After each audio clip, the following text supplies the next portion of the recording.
Hello all, welcome to our channel Cracks is IT with Divya. நம்ம இப்ப system software and operating சிஸ்டம்ங்கிற unit பார்த்துட்டு இருக்கோம்.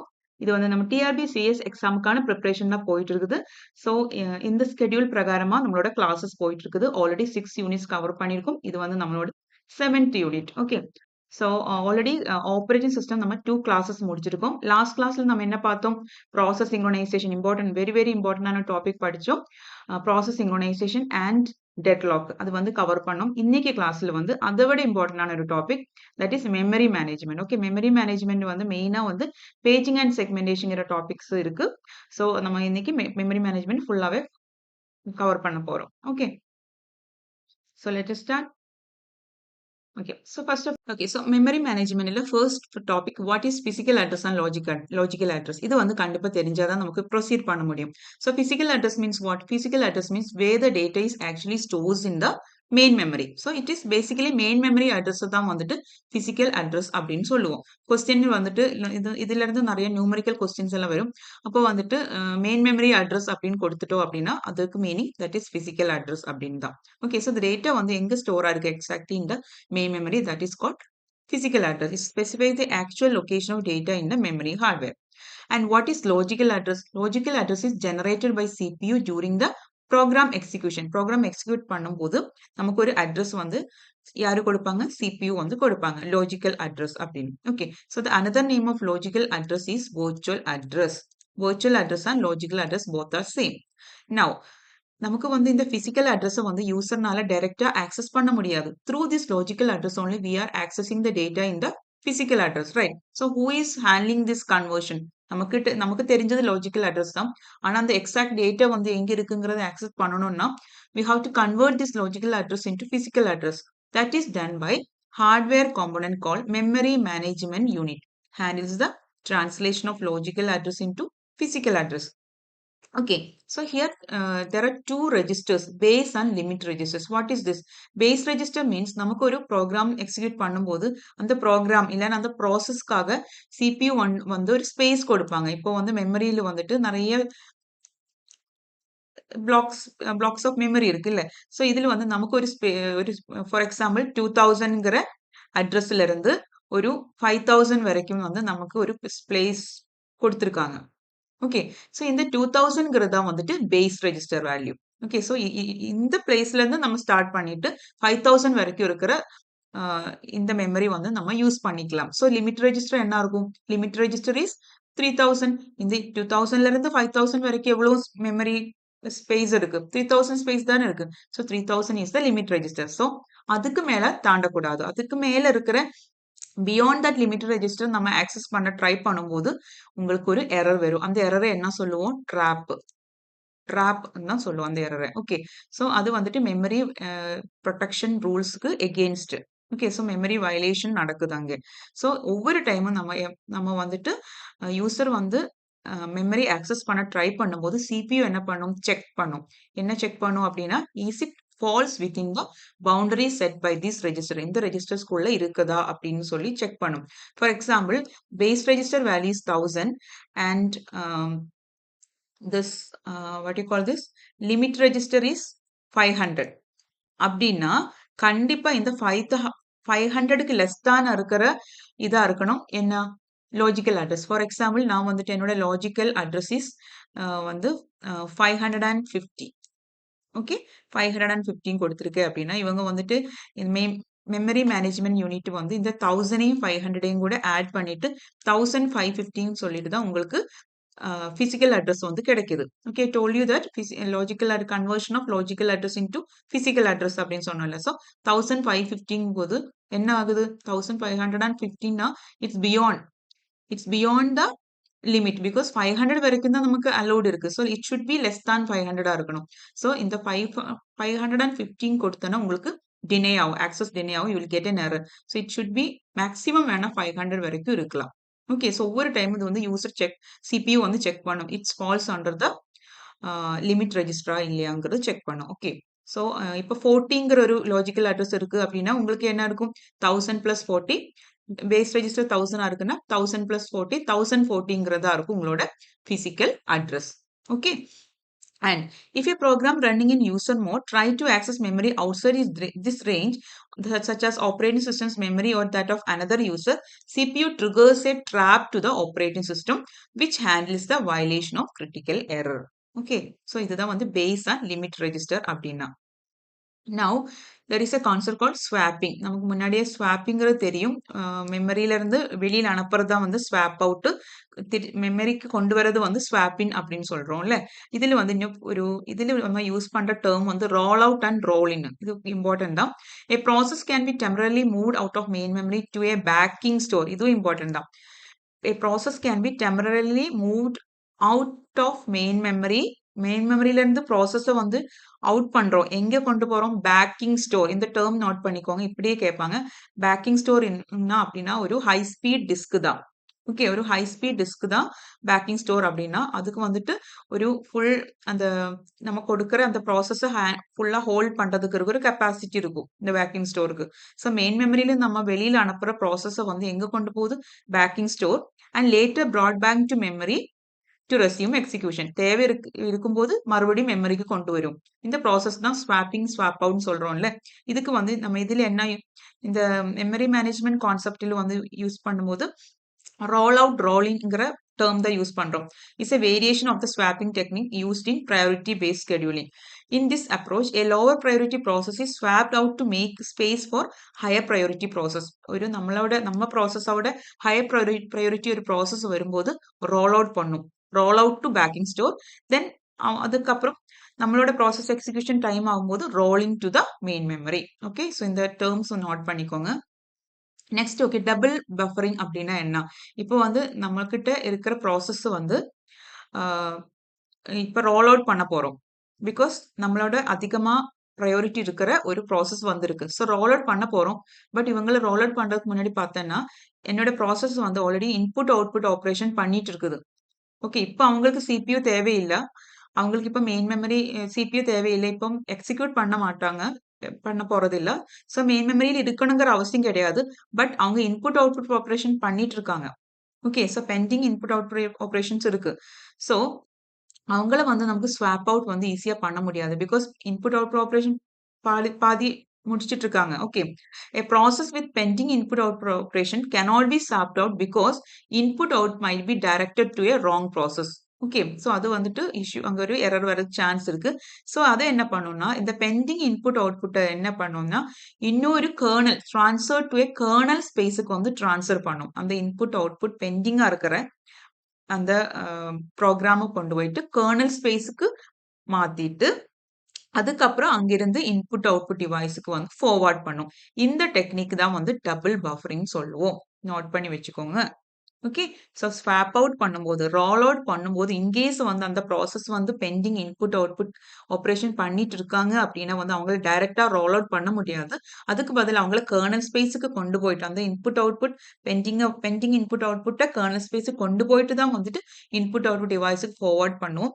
So இங்க டபுள் பஃபரிங் நடக்குது. இந்த ஃபர்ஸ்ட் பஃபரிங் இங்க நடக்குது, ரைட்? ஸோ இதை வந்து சொல்றது டபுள் பஃபரிங். இந்த நோட் பண்ணிக்கோங்க, kernel space, double buffering, roll out, rolling.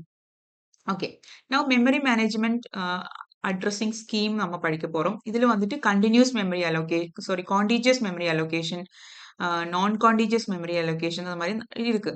So depends on the OS வந்து அவங்க டிசைட் பண்ணுவாங்க. கான்டிஜியஸா மெமரி அலோகேட் பண்றோமா, நான் கான்டிஜியஸா அந்த மாதிரி எல்லாம் டிசைட் பண்ணுவாங்க. ஒரு சிலவங்க வந்துட்டு ஒன்று மட்டும்தான் ஃபாலோ பண்ணும். ஒரு சில ஓஎஸ் வந்து கம்பைன்ட். ஓகே, ரெண்டுமே பேஜிங் அண்ட் செக்மெண்டேஷன் ரெண்டும் கம்பைன் பண்ணிப்போம். அதெல்லாம் நம்ம படிக்கிறோம் இப்போ.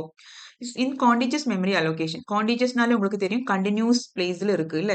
Each process occupies a single continuous block of memory placed next to the block containing the subsequent process. ஒரு சிங்கிள் இப்போ கான்டிஜியஸ் மெமரி அலோகேஷன்ல நமக்கு ப்ராசஸுக்கு கிடைக்கிறது மெமரியில ஒரு கண்டினியூஸா இருக்கிற ஒரு ஃபுல் பிளாக்க வந்து நமக்கு கிடைக்கும். கான்டிஜியஸ் பிளாக் வந்து கிடைக்கும் for executing our process. So the relocation register holds the smallest physical address in memory. Relocation register is basically what? It's like base register only. Okay. So the அதில் smallest, இப்போ இது 2000 இருந்து start ஆகுது. இது 5000 வரைக்கும் இருக்கு அப்படின்னா இந்த 2000ங்கிறது வந்து யார் ஹோல்ட் பண்ணும்? ரீலொகேஷன் ரெஜிஸ்டர் வந்து ஹோல்ட் பண்ணும். while the limit register specify the range of valid logic address. இந்த 5000ங்கிறது வந்துட்டு என்ன இருக்கும்? லிமிட் ரெஜிஸ்டரா இருக்கும். Okay. So every logic address generated by the process must fall within the range defined by the limit register. Okay, நம்ம முன்னாடி சொன்ன கான்செப்டே தான். இங்க relocation register is what? It is base register only. இப்போ வந்து செக் பண்ணும். CPU வந்துட்டு செக் பண்றாங்க. Logical address less than limit ரெஜிஸ்டரா, லெஸ் தான் திஸ் 5000 அப்படி செக் பண்ணிட்டு எஸ் அப்படின்னா மட்டும்தான் வந்துட்டு இந்த ரீலொகேஷன் ரெஜிஸ்டரையும் இந்த லிமிட் ரெஜிஸ்டர் வேல்யூம் கூட ஆட் பண்ணிட்டு பிசிக்கல் அட்ரஸ் உங்களுக்கு கிடைக்கும். அதாவது logical address plus relocation register தான் வாட்? Physical address. இப்போ சொன்ன மாதிரி முன்னாடி சொன்ன மாதிரி logical address is 20 and relocation register is 1000 அப்படின்னா இது வந்துட்டு limit register is 500. Okay, limit register 500 அப்படின்னா இது வந்து செக் பண்ணுது. லெஸ் தான் 500 500 கம்மியா இருக்கிற லாஜிக்கல் அட்ரஸ். எஸ் 20 வந்து லெஸ் தான் 500. Okay, no problem. So 20 plus this relocation ரெஜிஸ்டர்ல இருக்கிற 1000 பிளஸ் 20 1020ங்கிறது தான் நம்மளோட பிசிக்கல் அட்ரஸ். ஓகே, இது மாதிரி தான் வந்துட்டு கால்குலேட் பண்ணுவோம். இப்போ we got the correct physical address. Who is doing this? Memory management unit. Now, contiguous memory allocation continuation தான். One of the simplest memory allocation method is to divide memory into several fixed site partitions where each partition hold exactly one process. Consequently, the maximum number of processes that can run concurrently limited by the number of partitions. அதாவது இதில் வந்து ரெண்டு type இருக்கு. Fixed size partitions இருக்கு, variable partitions இருக்கு. Fixed அப்படின்னா வந்துட்டு அந்த மெமரியை வந்துட்டு ஃபிக்ஸட் சைஸா வந்துட்டு டிவைட் பண்றாங்க. ஃபிக்ஸடா இருக்கு. எல்லாமே வந்து எக்ஸாக்ட் சேம் மேபி 2 கேபின்னா எல்லாமே 2 கேபி பைட்ஸா இருக்கிற சாரி 2 கிலோ பைட்ஸா இருக்கிற மெமரி ஸ்பேஸா இருக்கும். Okay, so each partition hold exactly one process. ஒவ்வொரு பார்ட்டிஷன் எக்ஸாக்ட்லி ஒரு ப்ராசஸை ஹோல்ட் பண்ற மாதிரி பிரிச்சுக்கும். That is fixed size partition. அப்படின்னா வேரியபிள் பார்ட்டிஷன் அப்படின்னா ஆப்ரேட்டிங் சிஸ்டம் என்ன பண்ணும்னா maintain a table that tracks which portion of memory are free and which are occupied. Initially, all memory is free, represented in one large block called a whole available for allocation of user process. Variable partition scheme வந்துட்டு எல்லாம் இங்க ஃப்ரீயா இருக்காது இல்ல. இதுல வந்து ஃப்ரீயா எத்தனை இருக்கு, எத்தனை ஃப்ரீயா இல்லங்கிற ஒரு டேபிள் வந்துட்டு இந்த CPU வந்து சாரி OS வந்து மெயின்டைன் பண்ணும். ஒரு டேபிள் இருக்கும். அதுக்குள்ள எத்தனை ஃப்ரீ ஸ்பேஸ் இருக்கு, இதுக்குள்ள எத்தனை ஃப்ரீயா இருக்குங்கிறது இருக்கும். ஸோ அந்த ஃப்ரீ ஸ்பேஸில் கொண்டு போய் வந்து நம்மள ப்ராசஸை போடும். இது வந்து கண்டினியூஸா இருக்காது. ஓகே, இந்த ஃப்ரீ ஸ்பேஸில் போயிட்டு வேரியபிள் பார்ட்டிஷன் அப்படிதான். Operating system maintain a table that tracks which portion of memory are free and which are occupied. Initially starting பார்த்தோன்னா எல்லாமே ஃப்ரீயா இருக்கும். ஒரு லார்ஜ் பிளாக்காக தான் எல்லாமே இருக்கும். ஓகே, ஸோ வந்துட்டு எங்கெங்க ஃப்ரீயா இருக்கோ அங்க கொண்டு போய் ப்ராசஸை போடும். அதுதான் வேரியபிள் பார்ட்டிஷன் ஸ்கீம். அப்படின்னா இதுல வந்து இந்த கான்டிஜியஸ் மெமரி அலோகேஷன்ல வந்துட்டு 3 மெயின் மெமரி அலோகேஷன் ஸ்ட்ராட்டஜிஸ் இருக்கு. இதுல இருந்து கொஸ்டின்ஸ் வரும். First fit, best fit and worst fit. First fit அப்படின்னா வந்துட்டு இப்ப நான் சொன்னேன்ல CPU வந்துட்டு சாரி ஆப்ரேட்டிங் சிஸ்டம் வந்துட்டு மெயின்டைன் பண்றாங்க அப்படின்னு எத்தனை ஃப்ரீ. இது வந்து ஃபார் எக்ஸாம்பிள் இது ஃப்ரீயா இருக்கு, இது ஃப்ரீயா இருக்கு. ஓகே, ஸோ ஃபர்ஸ்ட் ஃபிட் அப்படின்னா இப்போ நமக்கு ஒரு இதோட ஸ்பேஸ் வந்து 50, இதோட ஸ்பேஸ் வந்து 100. ஓகே, இப்போ எனக்கு இது வந்து 50, இது வந்து 100. ஓகே, இப்போ எனக்கு வந்து ஃபர்ஸ்ட் 20ங்கிற ஒரு 20 ஸ்பேஸ் தேவைப்படுற ப்ராசஸ் தான். வந்து ப்ராசஸோட ஸ்பேஸ் வந்து 20 வந்து நான் வந்து அலோகேட் பண்ணணும் அப்படின்னா ஃபர்ஸ்ட் ஃபிட் என்ன பண்ணும், ஆദ്യം மேட்ச் ஆகிறது வந்து போய் எடுக்கும். ஓகே, இப்போ இங்க வந்து 20 இந்த செகண்ட் ஸ்பேஸ் வந்து 20யா இருக்கு, ஃபர்ஸ்ட் வந்து 50யா இருக்குன்னா ஆக்சுவலி கரெக்டா நல்லது வந்துட்டு இந்த 20 ஃபிட் ஆகிறதுக்கு ஒரு ஸ்பேஸ் இங்க இருக்கு. ஸ்டில் ஃபர்ஸ்ட் ஃபிட் என்ன பண்ணுவாங்கன்னா ஆദ്യം என்ன ஃப்ரீ ஸ்பேஸ் இருக்கோ அங்க அது வந்துட்டு கரெக்டா ஹோல்ட் பண்றதுக்கு ஸ்பேஸ் இருக்கு அப்படின்னா அங்க கொண்டு போய் போடும். ஸோ இந்த 20யை கொண்டு போய் இந்த 50ங்கிற பிளேஸ்ல தான் கொண்டு போய் போடும். Okay, even though there is exact match ஆகிற ஒரு 20 ஸ்பேஸ் இருக்குன்னா கூட ஃபர்ஸ்ட் பாக்குற ஃப்ரீ ஸ்பேஸை கொண்டு போயிட்டு ஃபர்ஸ்ட் ஃபிட் யூஸ் பண்ணும். allocate the first block in main memory that is large enough to hold the process. The search begins from the top of the memory and stops at the first suitable hole. Top மெமரியில டாப்ல இருந்து இது வந்து search பண்ணும். Okay. Best fit என்ன பண்ணும் தெரியுமா? Best fit வந்து ஸ்டார்ட்டிங்ல இருந்து லாஸ்ட் வரைக்கும் சர்ச் பண்ணி பார்த்துட்டு the best place to allocate that process தான் வந்து செக் பண்ணிட்டு அது அங்கதான் போடும். இப்ப பார்த்தேன்னா இந்த ஸ்டார்ட்டிங்ல இருந்தே எல்லாமே வந்து சர்ச் பண்ணி பார்த்தேன்னா இந்த 20க்கு வந்து கரெக்ட் பிளேஸ் இங்க இருக்கு. ஓகே, இங்க தான் வந்து பெஸ்ட் ஃபிட் வந்து கொண்டு போய் போடும். த மெத்தட் ரெடியூசஸ் வேஸ்டட் ஸ்பேஸ். இல்லைன்னா வந்துட்டு ஸ்பேஸ் வந்து வேஸ்ட் ஆகும். ஃபார் எக்ஸாம்பிள் ஃபர்ஸ்ட் ஃபிட்ல வந்து இந்த 20க்கு வந்து இந்த 50 ஸ்பேஸும் யூஸ் பண்ணியிருக்காங்க. ஸோ ரிமைனிங் 30 ஸ்பேஸ் வந்து வேஸ்ட் ஆஃப் மெமரி தான். ஓகே, ஸோ அதனால அது அவாய்ட் ஆகும் பெஸ்ட் ஃபிட்ல. வேர்ஸ்ட் ஃபிட் என்ன பண்ணும்னா லார்ஜஸ்ட் பிளாக்க தான் வந்துட்டு எப்பவுமே யூஸ் பண்ணும். இப்ப 20க்கு தேவைப்படுறது இது ஃபுல்லா நோக்கும். இந்த ஹோல் மெமரி செக் பண்ணிட்டு அதில் ഏറ്റവും ലാർജസ്റ്റ് மேபி இங்க ஒரு 1000 பிளேஸ் 1000ங்கிற ஒரு பார்ட்டிஷன் இருக்குன்னா அங்க கொண்டு போய் இந்த 20ய போடும். That is worst fit. Okay, allocates the largest available block among all free partition that can fit the process. This may leave large leftover spaces potentially useful for future allocations. Okay, so another important is although best fit efficiently minimizing wasted space, it is slower because it is must search the entire memory to find the most suitable partition. Okay, best நல்லதா இதுக்கு memory space வந்துட்டு wastage வந்து கம்மி பண்ணும். Still இதோட disadvantage என்ன அப்படின்னா இது கண்டுபிடிக்கிறதுக்காக ஹோல் மெமரியை வந்து என்டையர் மெமரியை சர்ச் பண்ண வேண்டியதா இருக்கு. அப்பதானே பெஸ்டா இருக்காங்கிறது சர்ச் பண்ண முடியும். அதனால அது ஒரு டிஸ்அட்வான்டேஜ் தான் பெஸ்ட் ஃபிட்டுக்கு. ஓகே, இப்போ இது பார்த்தேன்னா இது ஒரு question. Suppose that we have free segment with size. இப்போ இதெல்லாம் ஃப்ரீ தான்.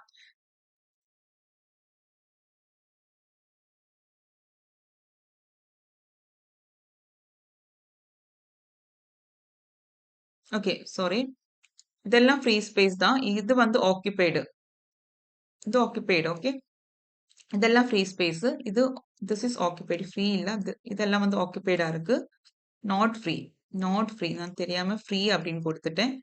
This is all not free, not free, not free, not. Okay, so நமக்கு ஃப்ரீயா இருக்கிறது 7, 18, 26, 15, 20 இதெல்லாம் நமக்கு ஃப்ரீ ஸ்பேசஸ் தான். நம்மக்கிட்ட இருக்கிற ப்ரோக்ராமோட சைஸ், அதாவது ப்ராசஸோட சைஸ் வந்து 14 KB.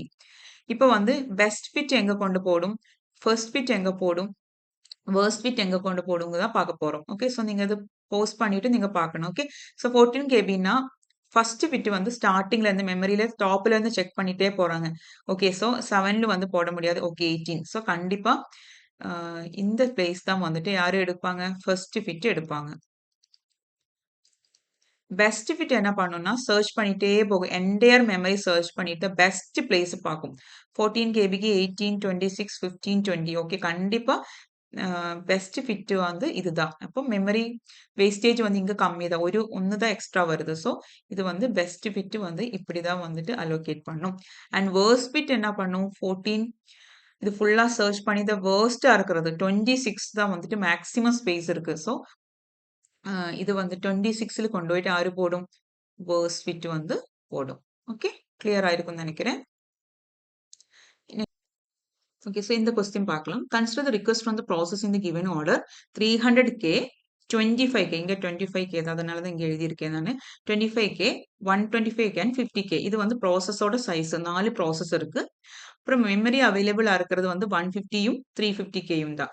So which of the following partition allocation scheme can satisfy the above request. Best fit இது கரெக்டா பண்ணுவாங்களா இல்லைன்னா ஃபர்ஸ்ட் ஃபிட் பண்ணுவாங்கன்னு தான் நம்ம செக் பண்ண போறோம். ஸோ மெமரி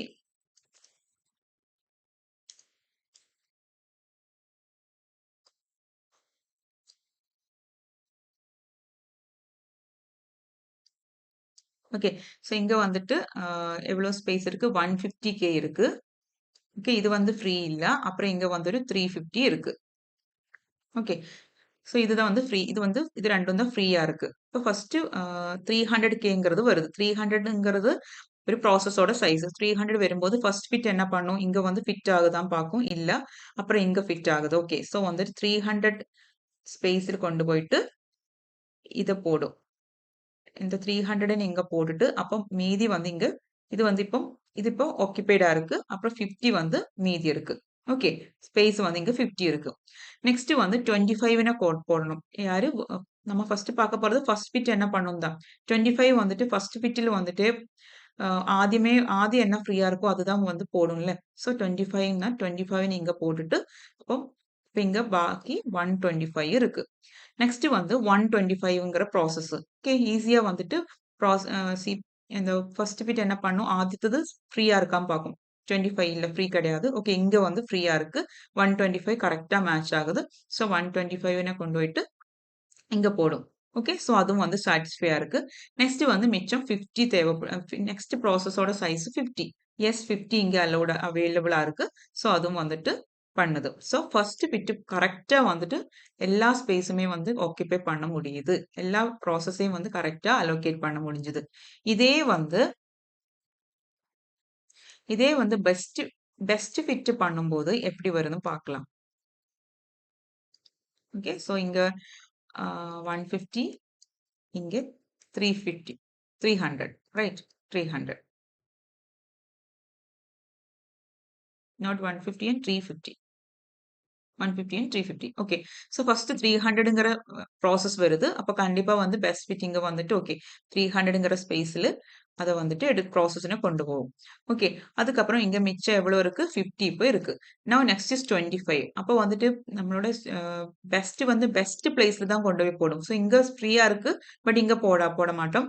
25 வந்து இங்க தான் கொண்டு போய் போடும். 25 இங்க போட்டுட்டு அப்ப இங்க பாக்கி எவ்வளவு இருக்கு?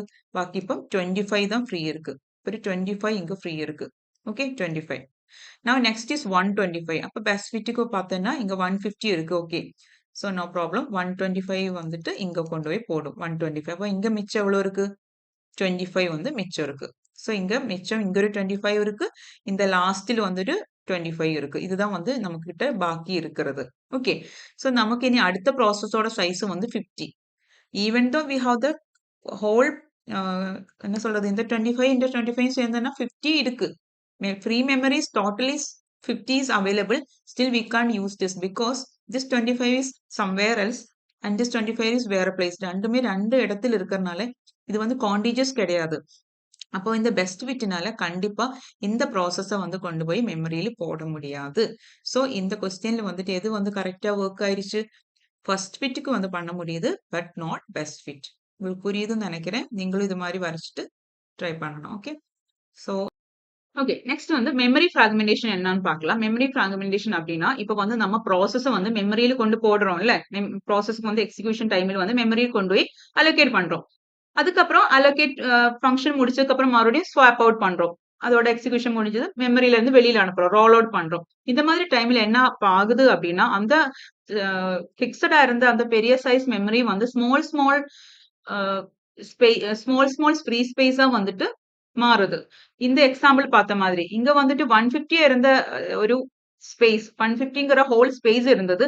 அந்த 125ங்கிற 125 சைஸ் இருக்கிற ப்ராசஸ் இங்க கொண்டு போட்ட போது இங்க மிச்சம் வந்து 25 மாறி இருக்குல்ல. அதுதான் டிவைடட் இன்டு ஸ்மால் நான் கான்டிஜியஸ் பிளாக் ஆகி மாறுது.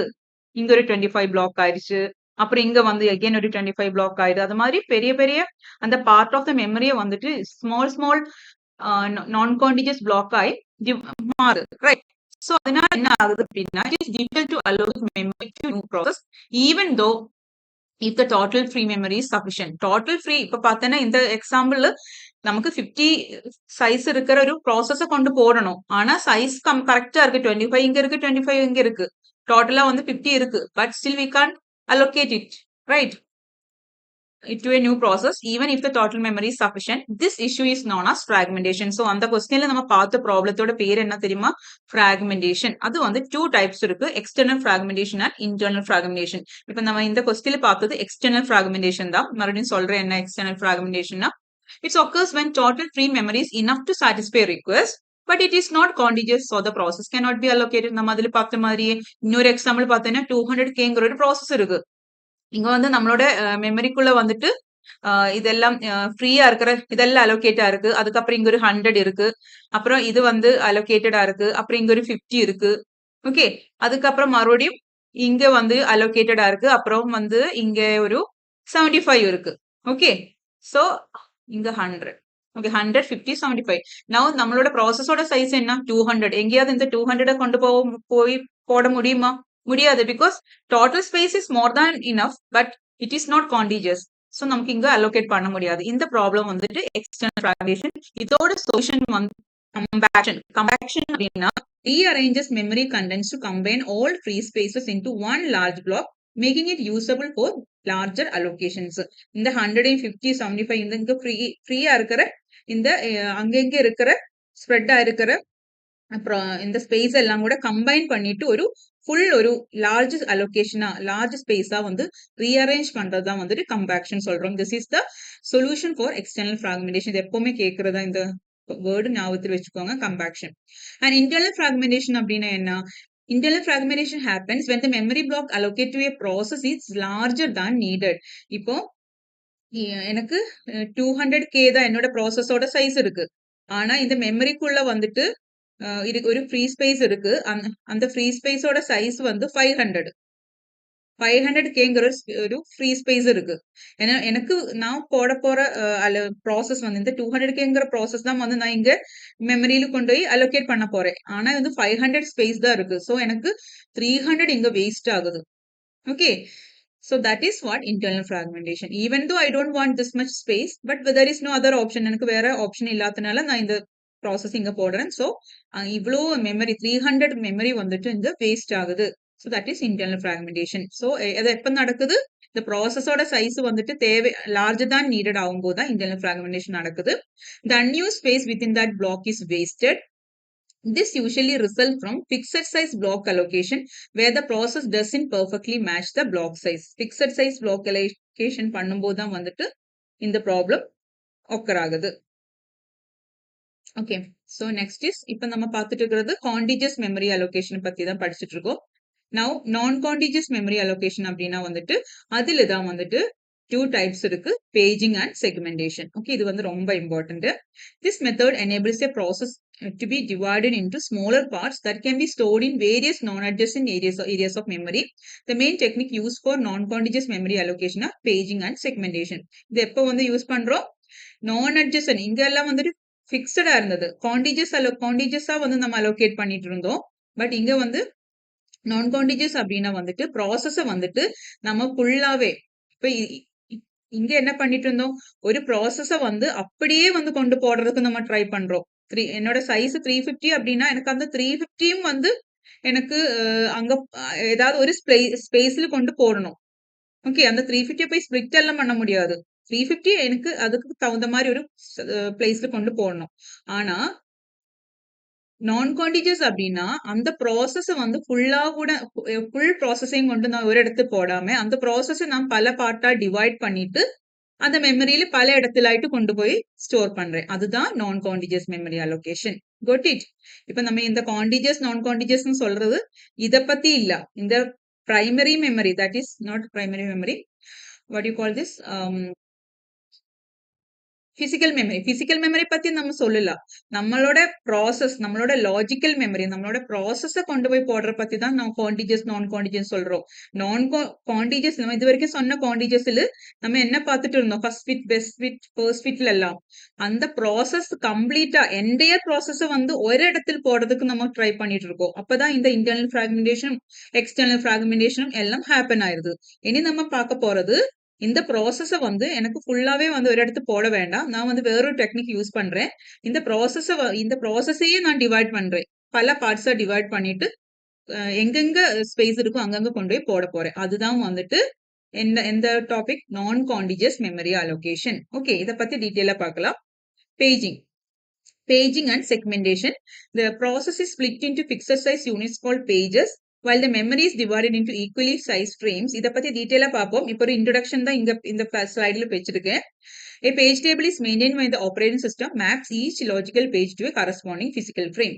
இதுல என்ன பேஜிங் அப்படின்னா என்னன்னா, இப்ப நம்மளோட ப்ராசஸ், இப்ப இது வந்து என்னோட ப்ராசஸ். ஓகே, என்னோட ப்ராசஸ் வந்து ஒரு 200 KB சைஸ் இருக்கிற ஒரு ப்ராசஸ்.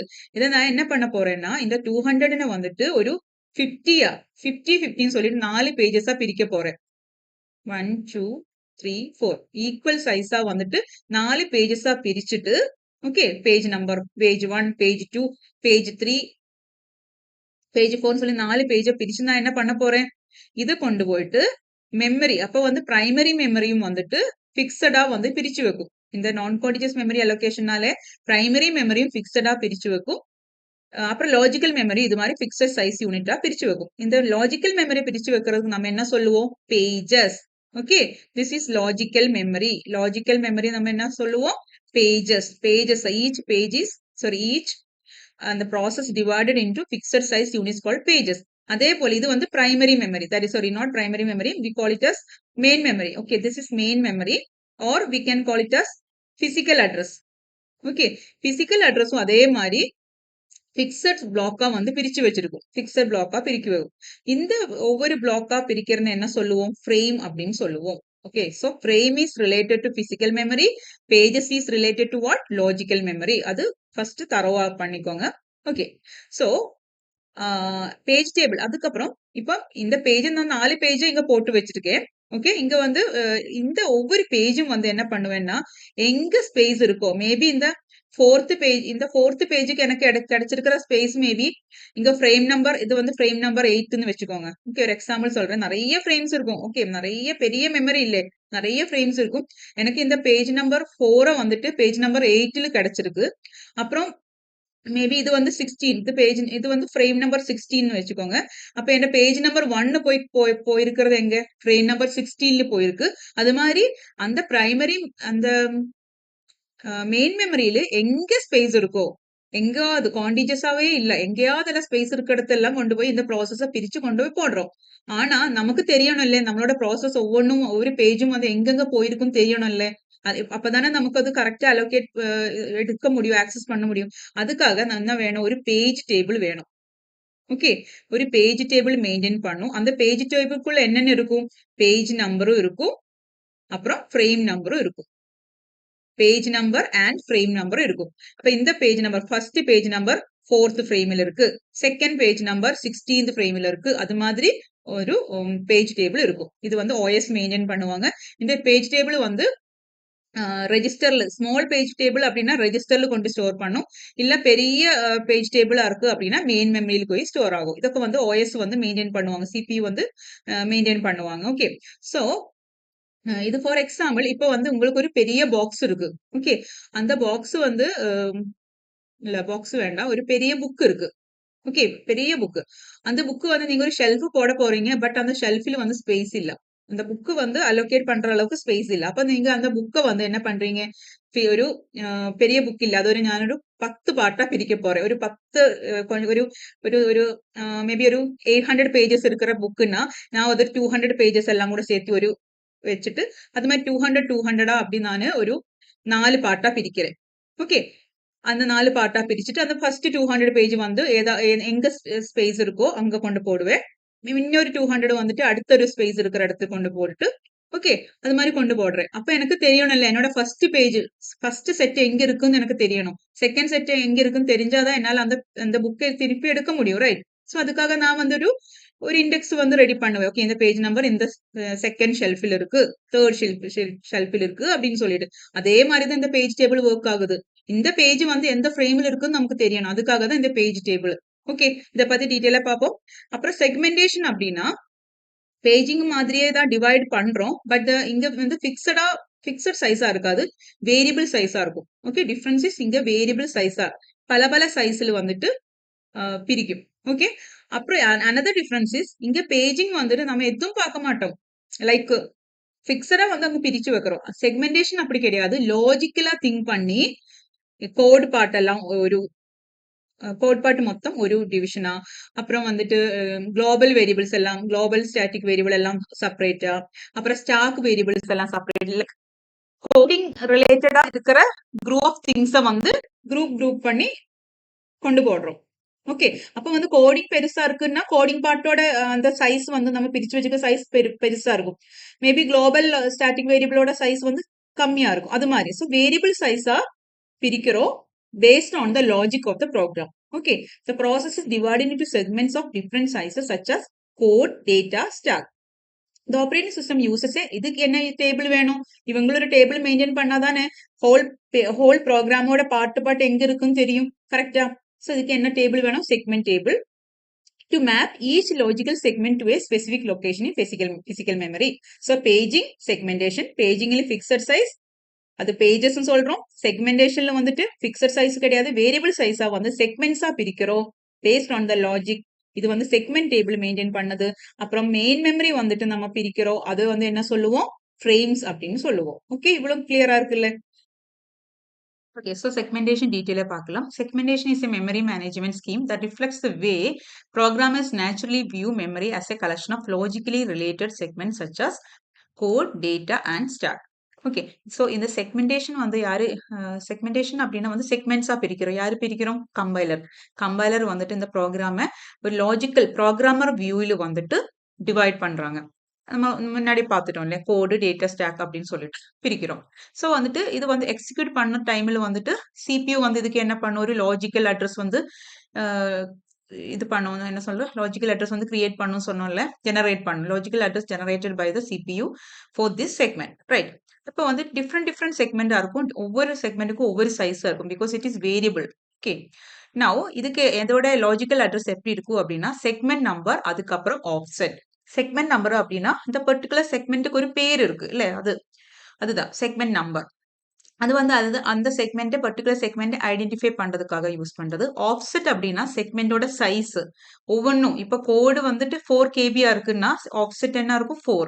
அப்புறம் வந்துட்டு ஸ்டாக் சைஸ் வந்துட்டு 8 இருக்கு அப்படின்னா அது ஆஃப்செட் வந்துட்டு 8, அது மாதிரி. ஸோ செக்மெண்டோட சைஸ் தான் வந்து ஆஃப்செட்னா, it represent the location within that segment.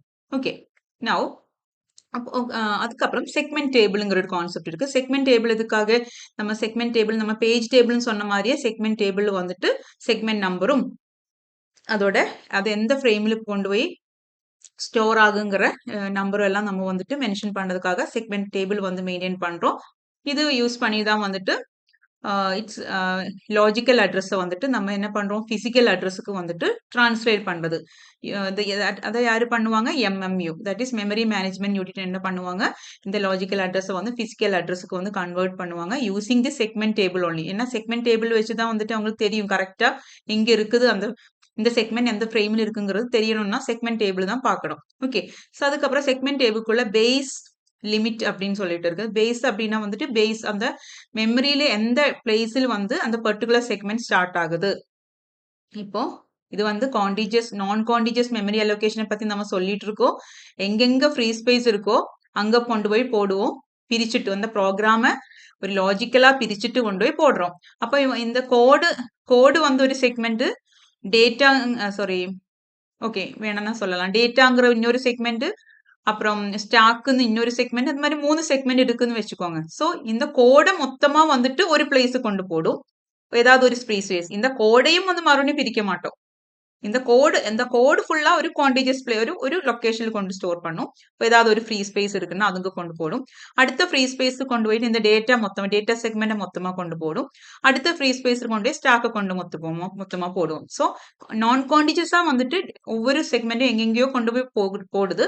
But within that segment அது வந்துட்டு குவான்டிஜியஸ் தான், பிகாஸ் கோடுன்னா கோடு மொத்தம் ஒரு பிளேஸ்ல இருக்கணும். புரியுதுன்னு நினைக்கிறேன். ஓகே, ஸோ வந்து இதுக்கு ஒவ்வொரு செக்மெண்ட்டுக்கு ஒரு பேஸ் இருக்கும். தட் மீன்ஸ் இந்த கோடு பார்ட் எங்க ஸ்டார்ட் ஆகுது, மெமரியில 200 ஸ்டார்ட் ஆகுது. ஓகே, கோடுக்கு எத்தனை டோட்டல் சைஸ் இருக்கு, தட் இஸ் இதோட கோடோட இந்த கோட் செக்மெண்டோட ஆஃப்செட் என்ன, ஆஃப்செட் வந்து 300ன்னு வச்சுக்கோங்க. இதோட ஆஃப்செட் 300 அப்படின்னா இந்த 200ல இருந்து 500 வரைக்கும் தான் இதுக்கு இந்த கோடு வந்து போட முடியும். 200 to 500, பிகாஸ் இதோட ஆஃப்செட் வந்து 300. 300 தான் இதோட லெங்த். ஸோ 200ல இருந்து 500 வரைக்கும் இதுக்கு வந்து அலோடு. இதுக்கப்புறம் போயிடுச்சுன்னா இது வந்து ஒவ்வொரு டைமும் லாஜிக்கல் அட்ரஸ் செக் பண்ணும்போது இந்த 500க்கு மேல வந்து லிமிட்டுக்கு மேல தாண்டிடுச்சு அப்படின்னா வந்துட்டு மெமரி ஆக்சஸ் வயலேஷன் வந்துட்டு உங்களுக்கு ட்ராப் வந்தது, எரர் வந்து ட்ராப்பா வந்துடும். எரர் என்ன சொல்லுவோம், ட்ராப்னு சொல்லுவோம். உங்களுக்கு ஒரு அது ஆக்சஸ் டினைட் ஆகிடும். ஓகே, ஸோ அதுதான் இங்க பேஸ் அண்ட் லிமிட் முன்னாடி சொன்னதே தான், length of the segment limit அப்படின்னா. ஸோ ஒவ்வொரு செக்மெண்ட்டுக்கும் வந்துட்டு இது இருக்கும், ஆஃப்செட் அண்ட் செக்மெண்ட் நம்பர் இருக்கும். ஓகே, அப்புறம் வந்து segment table base register, segment table length register. Segment table base register எதுக்காக மெயின்டைன் பண்றோம், இந்த ஒவ்வொரு செக்மெண்டோட base register number, base values தெரியறதுக்காக. அப்புறம் ஒவ்வொரு செக்மெண்ட்டுக்கும் எத்தனை லெங்த் இருக்குங்கிறத மெயின்டைன் பண்றதுக்காக செக்மெண்ட் டேபிள் லெங்த் ரெஜிஸ்டர். இதே மாதிரி பேஜ் டேபிள் பேஸ்ட் ரெஜிஸ்டரும் பேஜ் டேபிள் லெங்த் ரெஜிஸ்டர் இருக்கு, நம்ம பார்ப்போம். ஓகே, நவ் அப்புறம் செக்மெண்ட் நம்பர், அதாவது இப்ப சொன்ன செக்மெண்ட் நம்பர் வந்து ஒவ்வொரு டைமும் செக் பண்ணும். அந்த லெங்த்தோட அது கம்மியா தான் இருக்கணும். அதுக்கு மேல போனேன்னா you will get out of range or the offset exceeds the segment limit. Segmentation fault இல்லனா trap அப்படின்னு சொல்லிட்டு உங்களுக்கு எரர் வரும். Okay, segmentation fault error. Okay, now advantages and disadvantages of segmentation எப்பவுமே உங்களுக்கு கன்ஃபியூஸ் ஆகுறது தான். இது வந்துட்டு இதுல வந்து இந்த செக்மெண்டேஷன்ல வந்து நோ இன்டர்னல் ஃப்ராக்மெண்டேஷன். ஏன் no internal fragmentation? Internal fragmentation என்ன படிச்சோம்? ஒரு ப்ராசஸ் வந்துட்டு ஒரு 2 KB ப்ராசஸ் தான் இருக்கு. பட் வந்துட்டு அவங்களுக்கு கிடைச்சிருக்கிற பிளேஸ் வந்து 5 KB சைஸ்ல தான் எதுக்கு கிடைச்சிருக்கு 5 KB. அப்ப இந்த 2 KB யூஸ் பண்ணிட்டு மீதி 3 kg வந்து இங்க வேஸ்ட் ஆகுது. ஓகே, இவ்வளோ இது ஃபுல்லாவே இந்த ப்ராசஸ்க்கு கொடுத்துருக்கு. இப்போ 2 கேபிக்கு தான் இது தேவைப்படுது. பட் இத்தனை ஸ்பேஸ் வந்து வேஸ்ட் ஆகுது. தான் இன்டர்னல் ஃப்ராக்மெண்டேஷன் சொல்றோம். ஆனா இந்த செக்மெண்டேஷன் வந்து வேரியபிள் சைஸா இருக்கு இல்ல, ஒவ்வொன்றும் ஒவ்வொரு சைஸ்ல இருக்கு. கோடு ஒரு சைஸ்ல இருக்கு, குளோபல் டேட்டா இன்னொரு சைஸ்ல இருக்கு. ஸோ அது வந்துட்டு அங்க கொடுக்கும்போது மெயின் மெமரியில கொண்டு போய் போடும்போது அது கரெக்ட் ஸ்பேஸ்ல தான் வந்து போகும். ஒவ்வொரு செக்மெண்ட்டுக்கும் எவ்வளவு வேணுமோ அது எக்ஸாக்ட் ஸ்பேஸ்ல தான் வந்து கொண்டு போய் அந்த ஃப்ரேம்ல தான் கொண்டு போய் போடுவோம். இன்கேஸ் அந்த ஃப்ரேமுக்குள்ள இன்கேஸ் இங்க ஃப்ரேம் வந்து 3 கேபியா இருக்குன்னு வச்சுக்கோங்களேன். ஃபார் எக்ஸாம்பிள் ஃப்ரேம் வந்து 3 கேபி, நம்மளோட செக்மெண்ட் சைஸ் 2 கேபியா இருந்தாலும் இந்த 3 கேபில இருந்து எக்ஸாக்ட்லி 2 கேபி மட்டும் தான் இதுக்கு கொடுக்கும். மீதி வந்து ஒரு அன்யூஸ்டு ஹோலா வந்து அங்க வைக்கும். ஓகே, ஸோ இது வந்து இதோட பாட்டு கிடையாது. இது வந்து வேற நமக்கு அதுக்கப்புறம் வேணா யூஸ் பண்ணிக்கலாம். இது இந்த 1 கேபிக்கு தகுந்த மாதிரி ஒரு ப்ராசஸ் வேற வந்துடுச்சுன்னா அந்த 1 கேபி வந்து இங்க கொண்டு போட்டு போடலாம். ஆனா வந்து இது இந்த இந்த 2 கேபி மட்டும் தான் இதுக்கு கொடுக்கும். எக்ஸாக்ட் 2 கேபி மட்டும் தான். ஸோ இன்டர்னல் ஃப்ராக்மெண்டேஷன் இங்க வராது. பட் எக்ஸ்டர்னல் ஃப்ராக்மெண்டேஷன் வரும். எப்படி? இது மாதிரி ஒரு எக்ஸ்ட்ரா ஒரு இந்த மாதிரி ஸ்பேஸ் வெளியில வரும்போது அது வந்துட்டு இன்னொரு 2 கேபி ப்ராசஸ் வேற வருது. ஆனா இங்க 1 கேபி தான் இருக்கு. அதுக்கப்புறம் இதே மாதிரி 1 கேபி வேற அந்த பக்கத்துல வேற இது மாதிரி செக்மெண்ட் கொடுத்த போது இது மாதிரி 1 கேபி வேறொரு ஸ்பேஸ்ல இருக்கு. ஸோ ரெண்டு ஸ்பேஸ்ல இருக்கனால நம்மளால ஆக்சஸ் பண்ண அந்த ப்ராசஸ்க்கு போட முடியாது. அந்த டைம்ல வந்துட்டு எக்ஸ்டர்னல் ஃப்ராக்மெண்டேஷன் வரும். ஆனா இங்க இன்டர்னல் ஃப்ராக்மெண்டேஷன் வராது. Since segments are allocated exactly as per their size, there is no unused space within the segment. Efficient use of segment table. The segment table is smaller than the page table as it only tracks logical segments instead of fixed size pages. Page டேபிளோட segment table எப்போ ஸ்மாலரா இருக்கும். அது ஒரு அதனால அது எஃபிஷியண்டா இருக்கு. No internal fragmentation. Main advantage வந்து நோ இன்டர்னல் ஃப்ராக்மெண்டேஷன். டிஸ்அட்வான்டேஜ் வந்து external fragmentation. When processes are loaded and removed, memory becomes fragmented into small free block, making it difficult allocate. நம்ம முன்னாடி சொன்னதே தான் எக்ஸ்டர்னல் ஃப்ராக்மெண்டேஷன் இங்க வருது. இப்போ நான் இங்க எக்ஸாம்பிள்னு சொன்னேன்ல, ஸோ நோட் பண்ணி வச்சுக்கோங்க. அடுத்தது பேஜிங். பேஜிங் வந்து அனதர் மெமரி மேனேஜ்மெண்ட் டெக்னிக். இங்க வந்து என்ன பண்ணுவோம்? ஃபிக்ஸட் சைஸா ஃபிக்ஸட் பேஜஸா பிரிக்கிறோம். Not based on logic, just as it is. இப்படி இது ஃபுல் ஒரு ப்ராசஸ்னா ஃபர்ஸ்ட் ஒரு இப்போ ஒரு மேபி ஒரு 10 கேபி ப்ராசஸ் அப்படின்னா இப்போ 5ஆ பிரிக்கிறோம்னா 2 கேபி பேஜ், அடுத்த 2 கேபி பேஜ், அடுத்த 2 கேபி பேஜ், 2 கேபி, லைக் இதுக்குள்ள கண்டென்ட் என்ன, இதோட லாஜிக் என்ன எதுவுமே பார்க்காம ஃபிக்ஸடா வந்து பிரிச்சு வைக்கிறதா வந்து பேஜிங் அப்படின்னா. എന്നിട്ട് அந்த பேஜஸ் பல இடத்துக்கு கொண்டு போடும் மெமரியில. பிகாஸ் மெமரி வந்து தேவையில்லை, ஸ்பேஸ் இல்லை நம்மக்கிட்ட. அப்போ நமக்கு இந்த ஃபுல் ப்ராசஸை போடுறதுக்கு அங்கே ஸ்பேஸ் இருக்காது. ஸோ இந்த பேஜ் 1 கொண்டு போய் அந்த ஒரு மெமரியில் எங்கேயாவது போடும், பேஜ் 2 வேற எங்கேயாவது அது மாதிரி போடும். அதுதான் பேஜிங்னா. Okay, so to handle how programs are loaded into RAM, paging is a memory management technique used by OS to handle how programs are loaded into RAM. It helps to solve a big problem. We don't always have enough continuous free memory blocks for a full program. Full program கொண்டு போய் அங்க போடுறதுக்கு space இல்லாததுனால solution என்ன? இந்த ப்ரோக்ராமை வந்து smaller equal size பார்ட்டா வந்து டிவைட் பண்ணி பிரேக் பண்ணிட்டு put them in any free space. That is called paging. Okay, and how paging works, இது வந்து பேஜஸா பிரிக்கிறோம். அதுக்கப்புறம் பிசிக்கல் மெமரியும் வந்து இது வந்து நம்மளோட லாஜிக்கல் மெமரி. இப்போ லாஜிக்கல் மெமரி வந்து 4 பேஜஸா வந்து பிரிச்சுட்டு 0, 1, 2, 3 அந்த மாதிரி 4 பேஜஸா பிரிச்சுட்டு, அதே மாதிரி மெயின் மெமரியும் வந்துட்டு ஈக்குவல் சைஸா வந்து அது ஆல்ரெடி நம்ம பேஜிங் பண்றதுக்கு முன்னாடியே வந்துட்டு ஆல்ரெடி ஃபிக்ஸட் சைஸா பிரிச்சு வச்சிருக்கோம் physical memory. Okay, now each page ஒவ்வொரு பேஜும் எக்ஸாக்ட்லி into 1 frame. இப்போ இந்த செகண்ட்ங்கிற பேஜ் வந்து மேபி 8th ஃப்ரேமில் இருக்கும், ஃபர்ஸ்ட் பேஜ் வந்து மேபி 16th பேஜில் இருக்கும், அது ஃப்ரேமில் இருக்கும். அது மாதிரி page can go into any free frame. They don't have to be placed next to each other. Now every address generated by CPU is divided. Okay, அங்க சொன்ன மாதிரி செக்மெண்டேஷன்ல வந்துட்டு every segment is having segment number and segment offset மாதிரி இங்க page number and page offset இருக்கும். Page number எதுக்காக இருக்கும்? அந்த பேஜ் ஐடென்டிஃபை பண்றதுக்காக. பேஜ் ஆஃப்செட் அப்படின்னா என்ன? அந்த பேஜோட size. Okay, page number is used as an index. Page table contains, அதே மாதிரி பேஸ் அட்ரஸ் இருக்கும். Okay, base address each page in physical memory. The base address is combined with the page offset to define the physical memory. நம்ம முன்னாடி படிச்ச மாதிரியே தான். இதுல இருந்து நியூமரிக்கல் கொஸ்டின் ரொம்ப ஈஸி. இன்னைக்கு நம்ம சால்வ் பண்ணுவோம் இந்த கிளாஸ்ல. ஓகே, அது பார்க்கும்போது இன்னும் கொஞ்சம் கிளியர் ஆகும். அதுக்கப்புறம் அங்க செக்மெண்ட் டேபிள் பேஸ் ரெஜிஸ்டர் மாதிரி இங்க வந்து 2 ரெஜிஸ்டர் இருக்கு. Page table base register and page table length register. அப்புறம் இங்க ஒரு ப்ராப்ளம் இருக்கு. என்னன்னா இங்க 2 மெமரி ஆக்சஸ் தேவைப்படுது. ஓகே, அதாவது இப்ப நமக்கு என்ன, நம்மளோட எய்ம் என்ன? மெமரியில போயிட்டு நான் அந்த பேஜை போய் எடுத்து எக்ஸிக்யூட் பண்ணணும். அதுதானே என்னோட எய்ம், ரைட்? இப்போ ஆദ്യം வந்துட்டு அந்த பேஜ் வந்து எங்க இருக்கு, அந்த எக்ஸாக்ட் அந்த டேட்டா எங்க இருக்கு அப்படின்னு நாம எப்படி லொக்கேட் பண்றது?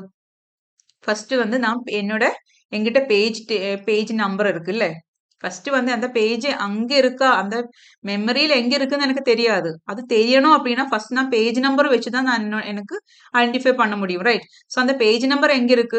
பேஜ் டேபிள்ல இருக்கு. இப்போ நான் ஒரு மெமரியில ஒரு டேட்டா வந்து ஆக்சஸ் பண்ணணும் அப்படின்னா ஃபர்ஸ்ட் பேஜ் டேபிள் போயிட்டு அந்த பேஜ் பார்க்கணும். பேஜ் நம்பர் 01, இது வந்து 16th ஃப்ரேம்ல இருக்கு, இது 5th ஃப்ரேம்ல இருக்கு, அது மாதிரி இருக்கு. ஓகே, இப்போ எனக்கு இந்த ஃபர்ஸ்ட் பேஜை நான் எடுக்கணும். இந்த ஃபர்ஸ்ட் பேஜ் எங்க இருக்கு? 16th ஃப்ரேம்ல இருக்குன்னு நான் எப்படி கண்டுபிடிப்பேன்? ஃபர்ஸ்ட் பேஜ் டேபிள் போய் தான் கண்டுபிடிக்க முடியும். பேஜ் டேபிள் எங்க இருக்கு? மெயின் மெமரிக்குள்ள தான் பேஜ் டேபிள் ஸ்டோர் ஆகுதுன்னு சொன்னேன். ஸோ ஒரு டைம் நான் இங்க ஆக்சஸ் பண்ணிட்டேன், மெயின் மெமரியை ஆக்சஸ் பண்றேன். எதுக்காக? பேஜ் டேபிள் ஆக்சஸ் பண்ணிட்டு கரெக்ட் ஃப்ரேமை கண்டுபிடிக்கிறதுக்கு ஒரு டைம் மெமரி ஆக்சஸ் பண்ணிட்டேன். அதுக்கப்புறம் நான் என்ன பண்ணணும்?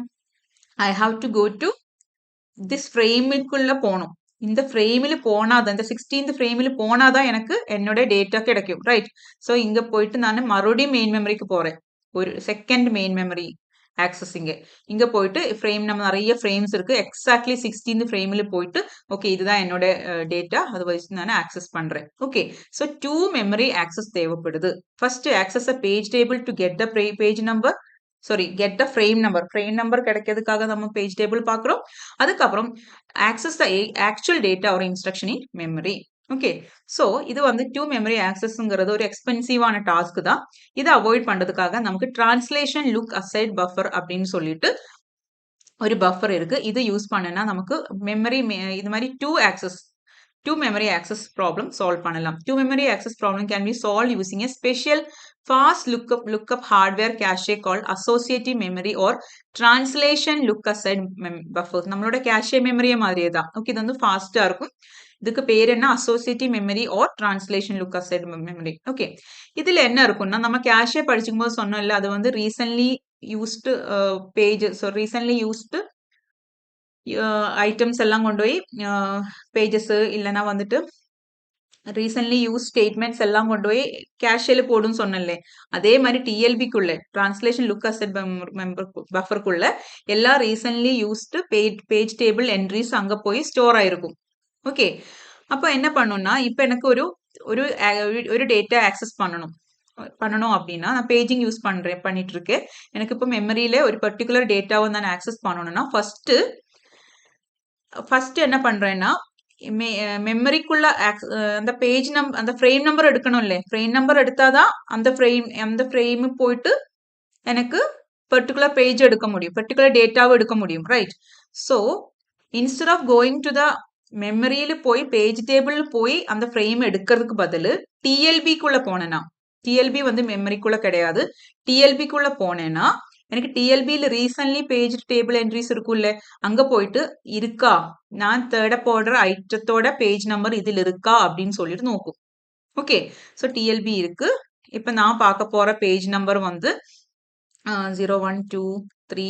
நான் வந்து பார்க்க போறது 2ங்கிற பேஜ் நம்பர்னு வச்சுக்கோங்க. ஓகே, இப்போ வந்துட்டு நான் டைரக்டா மெயின் மெமரியில பேஜ் டேபிள் போய் பார்க்கறதுக்கு பதில் டிஎல்பியில் போய் பார்ப்பேன். ஓகே, பேஜ் நம்பர் 2 இங்க இருக்கா? ஓகே, எனக்கு எஸ் இருக்கு. So now that is a TLB hit. Okay, TLB ஹிட்னு சொல்லுவோம். அப்போ வந்து எனக்கு ஒரு தேவையில்லாத ஒரு மெயின் மெமரி ஆக்சஸ் வந்து சேவ் பண்ண முடிஞ்சது. அதுக்கப்புறம் இப்ப எனக்கு இதுல பார்த்தீங்கன்னா, இந்த 2 வந்து எந்த ஃப்ரேம்ல இருக்கு? ஓகே, 16th ஃப்ரேம்ல இருக்கா? Okay, now I can go to the main memory. Okay, main மெமரியில போயிட்டு அந்த 16th ஃப்ரேமுக்குள்ள போயிட்டு அந்த டேட்டா வந்து நான் எடுத்துக்கலாம். அப்ப எனக்கு இங்க ஒரு மெமரி ஆக்சஸ் தேவைப்படுது. போதும். 2 வேண்டாம். டிரான்ஸ்லேஷன் லுக் அசெட் பஃபர் அப்புறம் மெயின் மெமரி போனா போதும். பேஜ் டேபிள் போயிட்டு பார்க்க தேவையில்லை. அதுதான் வந்து டிஎல்பிங்கிறதோட யூஸ். ஆனா இன்கேஸ் இது ஹிட் ஆகல, நான் தேட போற பேஜ் வந்து இங்க இல்ல அப்படின்னா நான் என்ன பண்ணணும்? வேற ஆப்ஷன் இல்ல. நான் மெயின் மெமரியில போயிட்டு பேஜ் டேபிள் எடுத்து அந்த பர்டிகுலர் பேஜை கொண்டு போய் அந்த ஃப்ரேம் பார்த்துட்டு மறுபடியும் நான் வந்து மெயின் மெமரி போயிட்டு அந்த ஃப்ரேம்ல டேட்டா எடுக்கணும். ஸோ 2 மெயின் மெமரி ஆக்சஸ் தேவைப்படும். உங்களுக்கு புரியுதா? புரியலன்னா மறுபடியும் இந்த இந்த இந்த நான் சொன்னதே ஒன்னும் கூட கவனிச்சுன்னா புரியும். ஓகே, ரொம்ப சிம்பிள் தான். ஆனா வந்து நிறைய பேருக்கு இது புரியாம கன்ஃபியூஸ் ஆயிட்டு இருக்கீங்க. எனக்கு தெரியும். அதனால நான் சொல்றேன். நல்லா கவனிச்சுக்கோங்க. உங்களுக்கு கண்டிப்பா புரியும். ரொம்ப சிம்பிள் தான்.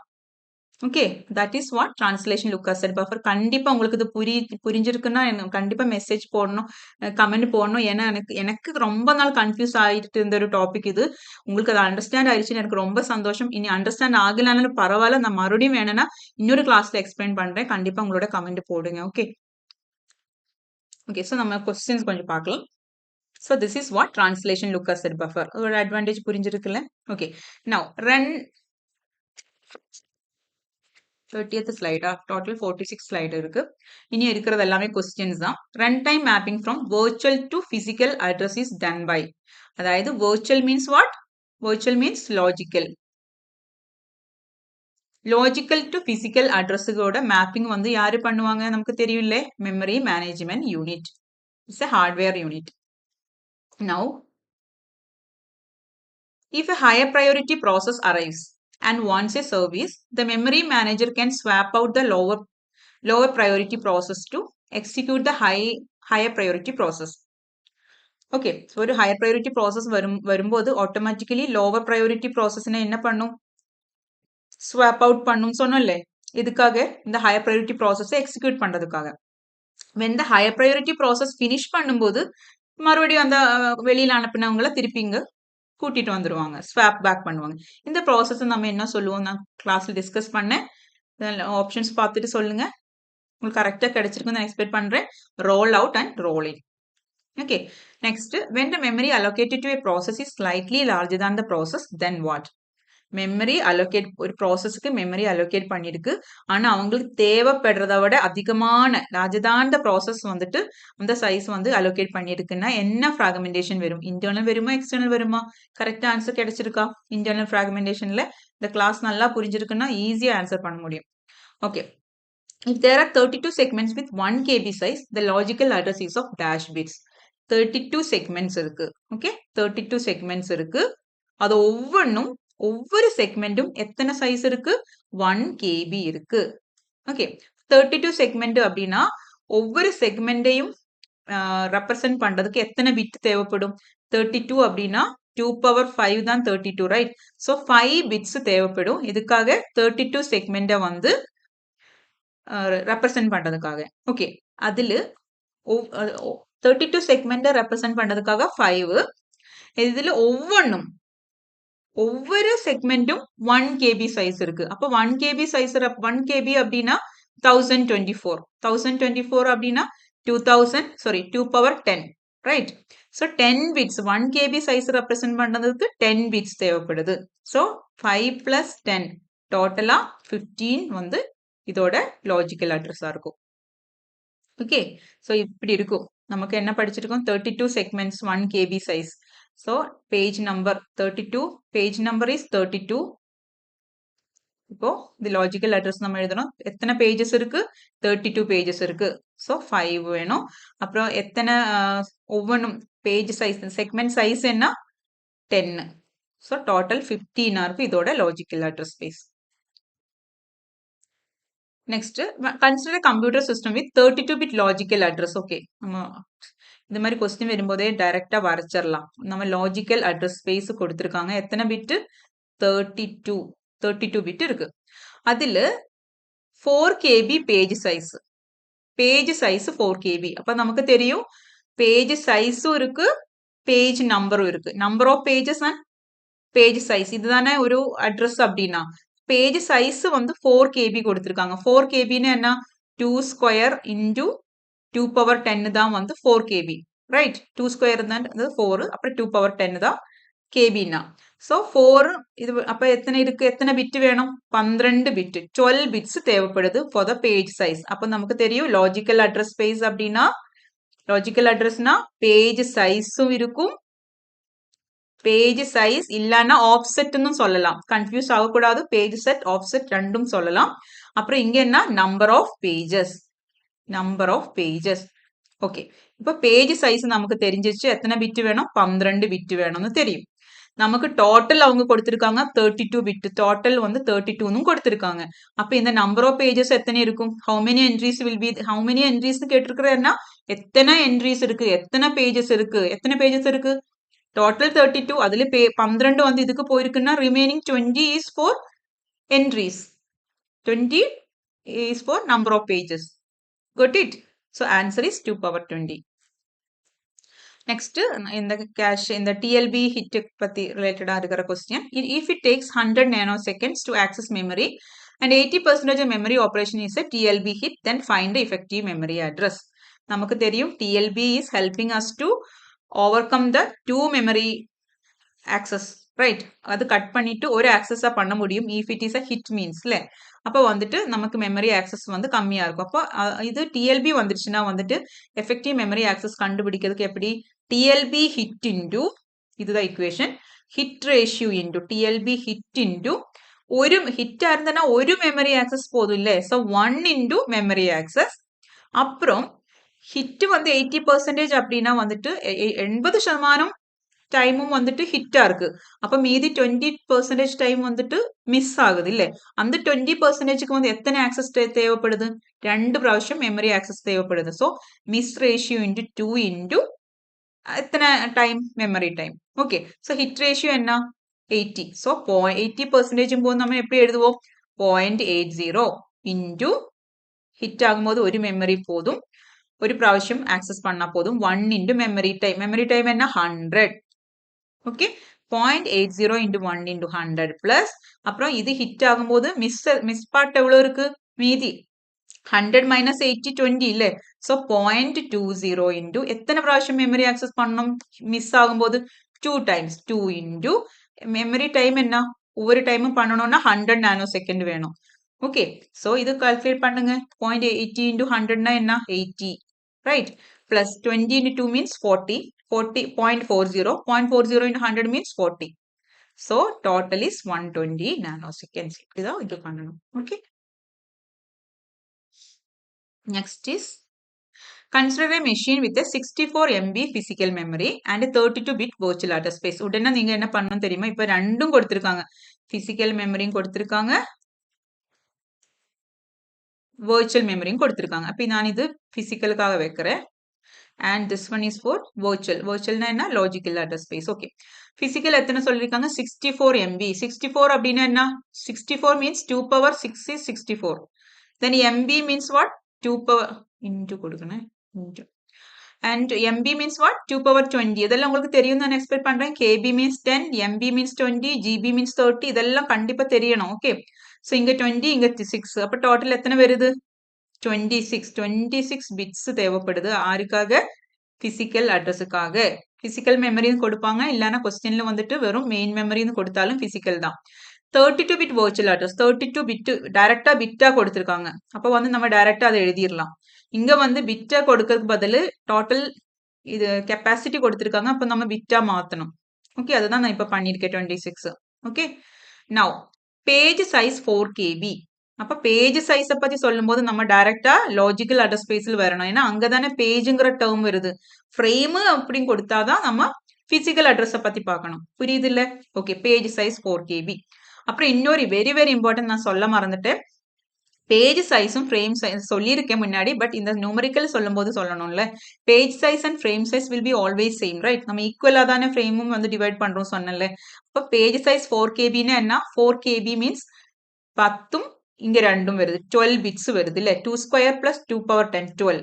ஸோ இது வந்து page size is 12. Page size 12 இருக்குன்னா கண்டிப்பா ஃப்ரேம் சைஸும் 12 இருக்கும். Okay, now what is the approximate size of page table கேட்டிருக்காங்க. இங்க வந்து நம்பர் ஆஃப் பேஜஸோ நம்பர் ஆஃப் ஃப்ரேம்ஸோ கேட்கல. ஓகே, அப்போ நம்மக்கிட்ட டைரக்டா பேஜ் டேபிளோட சைஸ் கேட்டிருக்காங்க. அப்போ வந்து நம்ம எப்படி கால்குலேட் பண்றது? அப்போ அதுக்கு முன்னாடி நமக்கு என்ன பண்ணலாம்? Number of frames and pages என்னங்கிறது கால்குலேட் பண்ணிடலாமா? நம்பர் ஆஃப் பேஜஸ் எத்தனை வரும் இதுல சொல்லுங்க? 20 வரும் இல்ல, பிகாஸ் 20 பிளஸ் 12 தான் வந்துட்டு என்ன வரும்? 12 பிளஸ் 32. ஸோ 20. அண்ட் இங்கேயோ இங்க வந்து 14, ரைட்? 14 பிளஸ் 12 தான் வந்து 26. ஸோ 14 ആണ് இங்க இருக்கிற ஃப்ரேமோட நம்பர் ஆஃப் ஃப்ரேம்ஸ் வந்து 14 தெரியும். இப்போ நமக்கு வேண்டது page table. Page table size கண்டுபிடிக்கான இக்குவேஷன் இதுதான். Number of entries in page table into page table entry size. Okay, so page table entry size என்ன? Number of entries in page table. Number of entries in page டேபிள்னா page டேபிள்ல number of entries means number of pages தான் சொல்றாங்க. How many number of pages? அதுக்கு எத்தனை bits இருக்கு? 20. So கண்டிப்பா 2 power 20 into, okay, இந்த பாட்டு சால்வ் ஆச்சு. பேஜ் டேபிள் என்ட்ரி சைஸ் எப்படி கண்டுபிடிக்கிறது? பேஜ் டேபிள் என்ட்ரி சைஸ் கண்டுபிடிக்கணும் நீங்க டைரக்டா நேர பிசிக்கல் அட்ரஸ் பார்த்துட்டு பிசிக்கல் அட்ரஸ்ல நம்பர் ஆஃப் ஃப்ரேம்ஸ் இருக்குல்ல, அந்த நம்பர் ஆஃப் ஃப்ரேம்ஸ் எத்தனைன்னு பார்க்கணும். இங்க எத்தனை பிட்ஸ் தேவைப்படுது? 14 பிட்ஸ் தேவைப்படுது இல்ல, அதை வந்து நீங்க என்ன பண்ணணும்? பைட்டா வந்து கன்வெர்ட் பண்ணணும். ஓகே, 14 கேபின்னா எத்தனை பைட்டு? ஒரு பைட்டுன்னா 8 பிட்டு. 14 பிட்டு அப்படின்னா எத்தனை பைட்டு വരും? 2 ബൈറ്റ് വരുംല്ലേ? അതായത് ഒന്ന് പത്താത് എന്നാൽ രണ്ട് വേണ്ടതാണ്. 16 வந்து 2 பைட். ஆனா இது 14 போது நமக்கு ஒரு பைட் வச்சு நம்மளால பண்ண முடியாது. ஸோ 1.75 1.8 வருது. அது வந்து நம்ம என்ன எழுதணும்? 2 பைட்னு எழுதணும். ஸோ 2 பவர் 20 இன்டூ 2 தான் ஆன்சர். இங்க 2 இன்டூ 2 பவர் 20ன்னு உங்களுக்கு ஆன்சர் வரும். ஓகே, ஸோ இது மறுபடியும் கொஸ்டின்ல பார்த்து ஆப்ஷன்ல பார்த்தோன்னா 2 MBன்னு தான் கொடுத்துருக்காங்க. No problem, 2 power 20 means MB தான். So it's equal to 2 MB. Okay, இது உங்களுக்கு கன்ஃபியூஸ் ஆக வேண்டாம். ஆദ്യം வந்து அப்புறம் பேஜ் டேபிள் சைஸ் கேட்டேன்னா இதுதான் equation. Number of entries in page table means number of pages தான் கேட்டிருக்காங்க. That is this part. And page table entry size கேட்டுட்டாங்க அப்படின்னா என்ன பண்ணணும் அப்படின்னா நீங்க போயிட்டு இதோட நேர போயிட்டு பிசிக்கல் அட்ரஸ்ல போயிட்டு அந்த நம்பர் ஆஃப் பேஜஸ் எத்தனாங்கிறது பார்த்துட்டு அதை ஜஸ்ட் பைட்டு கன்வெர்ட் பண்ணா போதும். ஓகே, கிளியரா இருக்குன்னு நினைக்கிறேன். இந்த last topic in this is virtual memory and demand paging. Virtual memory gives users illusion of large main memory by using part of the secondary storage as if it were in main memory. അതായത് ഒരു execution ടൈമിൽ വന്നിട്ട് ഞാൻ entire programme വന്നിട്ട് main മെമ്മറിക്ക് കൊണ്ടുപോക മാட்டேன். எனக்கு அது execution டைமில் எனக்கு இப்பத்துக்கு என்ன வேணுமோ அந்த பாட்டு மட்டும் மெயின் மெமரி கொண்டு போயிட்டு மீதி எல்லாமே வந்து செகண்டரி ஸ்டோரேஜ்ல கீப் பண்றேன். அதாவது மெயின் மெமரிய மாதிரி செகண்டரி ஸ்டோரேஜை வந்து நான் ட்ரீட் பண்றேன். அதுதான் வந்து வர்ச்சுவல் மெமரி. அது ஒரு கான்செப்ட் தான். It's not an existing thing, it's an illusion. It's an illusion of large main memory by using part of the secondary storage as if it were in main memory. When the required pages cannot fit into RAM, the operating system moves less recently used or unused pages from RAM to secondary memory to make space. This technique is known as demand paging. Okay, so virtual memory na இதுதான். நமக்கு execution டைமில் நம்ம secondary மெமரியும் கூட நம்மளோட main மெமரியா வந்துட்டு treat பண்றோம். Okay, എന്നിട്ട് half of the program வந்துட்டு செகண்டரி ஸ்டோரேஜில் வைக்கிறோம். இது ஸ்வாப்போ பண்ணிட்டு நமக்கு தேவை வரும். அது இந்த பாட்டு முடிச்சுட்டு இனி அடுத்த பாட்டு வேணுமா, அப்போ இதை வந்துட்டு தேவையில்லாததினை வெளியில் அனுப்பிட்டு அதனை തിരിച്ച് வேண்டதினை തിരിച്ച് நம்மளோட மெயின் மெமரி கொண்டு போறோம் இல்லையா? அதுதான் அந்த வர்ச்சுவல் மெமரியும் இன் திஸ் டிமாண்ட் பேஜிங் ரெண்டும் லிங்க்டு கனெக்டட் டாபிக் தான். இப்போ டிமாண்ட் பேஜிங் போது அந்த பர்டிகுலர் பேஜ் தேவைப்படும்போ மட்டும் அதை கால் பண்ணிட்டு இங்கே கொண்டு வரும். ஓகே, முடிஞ்சிச்சுன்னா திருச்சி ஸ்வாப் அவுட் பண்ணுவோம். ஓகே, ஸோ நம்ம இதுக்கு இந்த கான்செப்டில் வந்து வர்ச்சுவல் மெமரி வருது. ஏன்? Because we are treating that secondary storage as a main மெமரியாக வந்து ட்ரீட் பண்ணுறோம். இல்யூஷன். ஓகே, ஸோ நமக்கு வந்து பார்க்கும்போது நமக்கு அது தெரியாது. நம்ம பார்க்கும்போது ஓகே நான் பெரிய ப்ரோக்ராம் ரன் பண்ணிட்டு இருக்கேன், எல்லாமே entire thing I am doing in the main memory தான் நமக்கு தோணும். But actually it's not happening. It's like this inside. Only பாட்டா வந்துட்டு தான் வந்துட்டு இங்க கொண்டு போறோம் மெயின் மெமரியில.